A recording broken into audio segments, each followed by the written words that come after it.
este vídeo vamos a representar un plano y su polo. Supongamos un plano que tiene una dirección de 22 grados y un buzamiento de 26 grados hacia el noroeste. Recordad esta notación porque será la que utilizaremos para los planos. Primero marcamos los 22 grados contando desde el norte hacia el este, 10, 20 y 22. Llevamos la marca al eje norte-sur. Ahora, como el plano buza hacia el noroeste, utilizamos los círculos mayores situados en el lado izquierdo de la falsilla. Empezamos contando desde 0, que sería el círculo exterior, 10, 20, 22, 24, 26. Y este círculo mayor es el que vamos a pintar para representar nuestro plano. Lo pintamos hacia arriba y hacia abajo.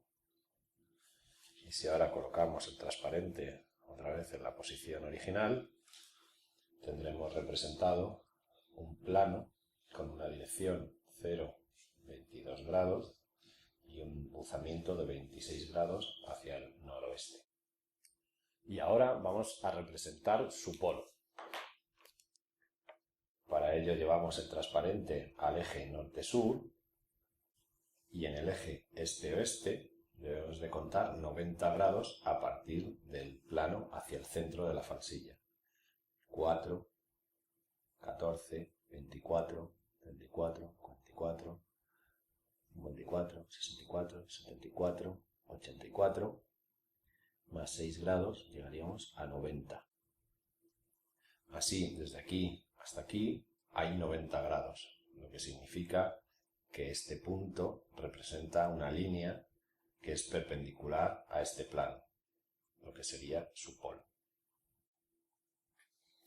Sería algo así. Este es el plano, la línea perpendicular al plano es el polo.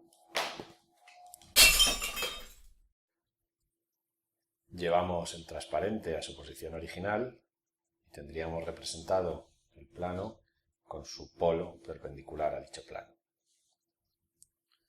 Si queremos saber cuál es la orientación de este polo, que es una línea, debemos llevar el transparente hasta que el polo se encuentre en el eje este-oeste y contar su inmersión 4, 14, 24, 34, 44, 54, 64 y hacemos una marca en el círculo exterior. Si volvemos a poner el transparente en su sitio, podemos leer cuál es el sentido de inmersión. Contando desde 0, llegaríamos hasta 90, 100, 110, hasta aquí 112. Por lo tanto, el polo tendría una inmersión de 64 grados hacia los 112. Si os fijáis, la dirección del plano y el sentido de inmersión de su polo tienen 90 grados de diferencia, ya que este polo es perpendicular al plano.